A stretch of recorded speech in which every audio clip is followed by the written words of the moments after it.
I've heard a lot about the pressure that businesses in Wellington are under at the moment, I suppose like just about everyone at the capital, so it's time to get out there and have a bit of a talk. And you're first up, Jeremy. I mean, you were a successful businessman. Is it still possible to be successful in Wellington?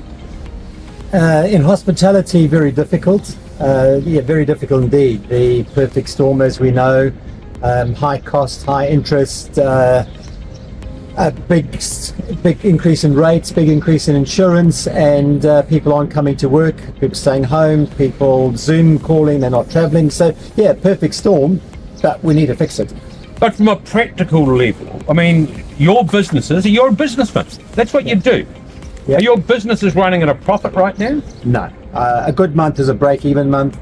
But yeah, we've been bleeding for 18 months now, and as we all know, a lot of businesses are running out of runway to actually survive. The economy needs to turn, and Wellington needs to improve dramatically. I mean, don't we hear this all the time about businesses? Oh, it's tough out there. I mean, you're just having a bit of a moan deep down, you're doing all right, it's just a bit of a wobble. Is it like that?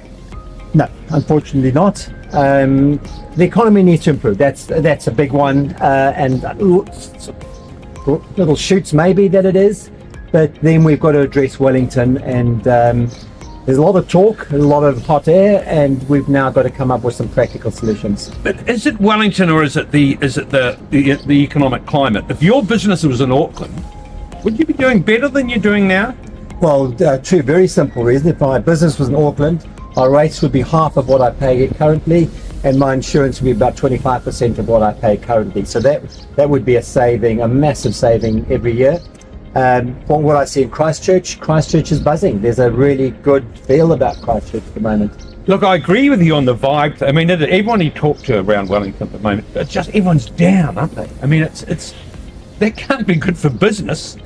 No, it's not good for business. There's a lack of confidence, and it's just lack of confidence, and we seem to be a little bit bereft of solutions at the moment. And we looked at council, and right now there's not a lot of faith that the council are in a position to deliver. It's a bit like Ronald Reagan, isn't it? The government is the problem. So is the council, what's so wrong? Because I don't believe that people go on to the council to try and wreck the city. You presume people go on there with good intentions. Oh, absolutely. Everybody's got good intentions, and there's agendas and stuff. I think some at the moment we've got a little bit caught up in ideology, and the ideology is a lot around cycle lanes, doing things that might not be good for business but make people feel good, or make councillors feel good about themselves, and that hasn't helped addressing insurance costs, and it hasn't helped addressing massive increases in rates. See, is there somewhere in the middle? I mean, what could the council do to make things better?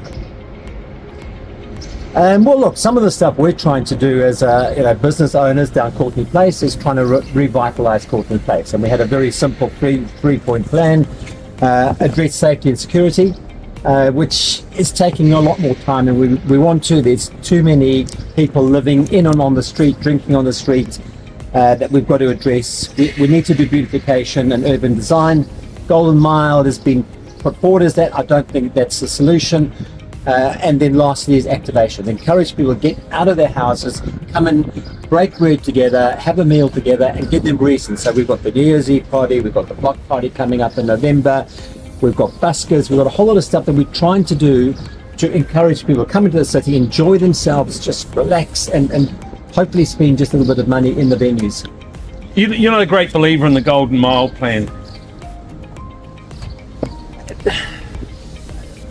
There's, I suppose, a question to ask: what problem are we trying to solve, and how are we trying to elevate the city? And I think what happened was very well-intentioned designers sat down and said, this is what we think it should look like, and then came and spoke to business owners and said, will it work for you? And the answer was no, and then they said, well, it's too late, we can't change the design. So we've got things like a cycle lane in an area that's trying to be pedestrianised, which makes no sense whatsoever, because you're utilising space that should be for businesses, and it's just taking space. You've got no cars at all, where I think there could be a little bit of a mixed use. So there's ideas have been thrown out, but they're asking us to bet big with our businesses that it's going to work, and we're just not convinced in the current design it's going to work. Would you say you have to be a masochist to be in business in Wellington these days? Oh no, I don't think so. I just think that we're in business. We love Wellington. We enjoy being in business. My group employ over 100 people, and I want to keep them employed. I want to keep on growing the business. I want Wellington to be fun. I want to go back to the days where Wellington was activated, was fun, and I know we harp back to the 70s. I know that those days are long gone. But Well, the street race. there's so much more we could do, and we just lost so much of that vibe. Yeah. And as Wellingtonians, business owners, we want to regenerate that. We want people to be proud of our city. We want people to come out. We want people to say we are the capital city of entertainment, of arts and culture, and we need to keep on doing that. You see, as much as you say you love Wellington, but there's a limit to how long you can afford to keep running a business here. That's the other side of the coin. I am looking at my exit and saying that if I could sell the businesses, why not move to Christchurch where there's vibe? Why not move to Auckland where there's more people? It must be on everybody's mind, and absolutely it's part of our longer term business plan. Tell me one thing the council could do to help you right now. I think invest more in some of the things that we need to do in terms of the entertainment, encouraging people to come out, supporting our initiatives around the Courtney Place and the other businesses. I think we need to have a rethink in terms of Wellington NZ. We've lost business travel, so we need to replace it with something, and tourism is the obvious solution. Now, Wellington's currently a tourist gateway. We've got people stay for one night as you move between both islands. We need to be a destination. Wellington's NZ long-term plan talks about being a destination for tourism, and we seem to be very content in making it a gateway. And we've got to rethink our whole tourism model, and we've got to invest in some infrastructure to encourage people to stay for 4 nights, not 1 night. So we've got to have something to offer, don't we? If you're going to come to Wellington, there's got to be something to do. I think there's a lot more to do than we tell people, and I think we've got that scope, but I also think we've got a beautiful harbour that's unutilized. You go to Auckland, you've got jet boats, you've got sailing trips, you've got fishing charters, you've got harbour tours, you've got all these things. Now, I know the wind blows a bit here, but we can utilize our harbour a lot more. Let's advertise what we've got. I mean, how many times have we advertised, come to Wellington, go to Te Papa, have a good meal, pop over. Microbrew has got 16% of the country's wineries. Let's pop over there and do that. Let's go and make some beer in Lower Hutt. Let's come back and let's do we can do mountain biking, we can do gentle cycling, we can do arts and culture. So what we can say is, if you bring your family to Wellington, I can find something that every single one of you can do, maybe not all together, but afterwards you can go and have a show or something. So there's so much happening, but we're just not convinced that it's worth marketing. And you're going to need to encourage those people who are going to provide those activities. You've got to encourage them to come here. Yeah. I mean, I've said let's go to some of the American Cup old boats and say, let's fund you for 2 seasons. So basically, you won't lose any money. Come and give your best effort. Let's fund. Make sure you don't lose any money. In 2 seasons, let's do a proof of concept.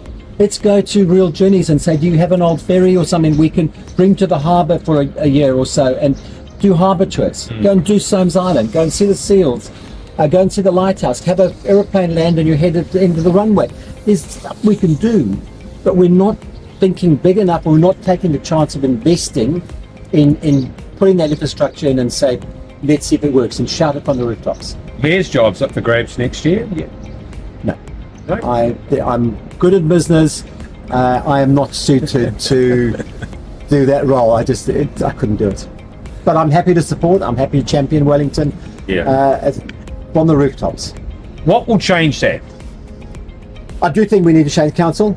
I do think Wellington NZ, that's got $32 million, each year out of council and out of ratepayers. We need to relook at that model. We need to stop throwing money at some of the cycle lanes and things that are not generating revenue. They're taking money away. It's a nice to have. But let's rethink what are some of the short-term things we need to do and put money into them. But then just on the cycleways, they might be a nice to have, but it's a different thing. People don't look at that from an economic model. It's not going to deliver any money, but the things are changing. People are moving more and more towards, as a modern city, don't we have to embrace that? Yes, there's a lot of other things we need to embrace. I don't think it's a must-have now. It can evolve. The amount of money it's going into and the number of car parks it's taking out. When I had friends recently, we wanted to go for dinner, and they arrived 40 minutes late because they couldn't find a park. Been there. And, it's not encouraging people to come into the city. People working from home Mondays, Fridays, maybe having a bite to eat at the local pub, bar, restaurant. Great for them, but the city needs them as well. And if people aren't coming in and then don't come in at night because they can't get into the city, not going to help us. Hey, as we finish, because people will look at this, they might say, oh yeah, look, business people are always moaning when things are down a bit. Just how bad is, in terms of the numbers and things for you, what's the reality? Is it just a bit off, or is it really desperate? I mean, business travel in Wellington's down 50%. People are Zoom calling, Teams and all the rest of it. The bosses are only opening the purse strings if you actually have to travel, and often they're saying come in and out in one day. So if you look at a hotel like Trinity Hotel, they might break even, in all honesty, is around probably about $167,000 a month to break even.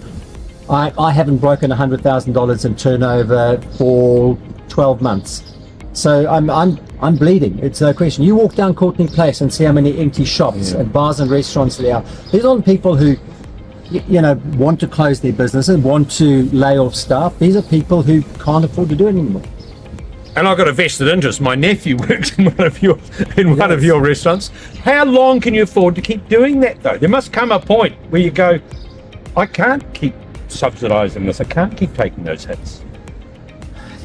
Yeah, I don't know. I mean, it depends on each business. It's different. Depends, what your debt equity ratio is, how much capital you've got, what your options and alternatives are. I mean, I've been at this game 25 years now. I'm in my 60s. The concept of starting again is scary. If I have to walk away from, 25 years of hard effort and investment and say, what's next? I don't know. So right now I'm working incredibly hard to try and make sure that that's not the reality I have to face, that the cycle turns, people come back to work, we do get some investment rights in Wellington, and I can have a conversation with you and say things are looking much better. I look forward to that conversation. Cool, thank you. All right.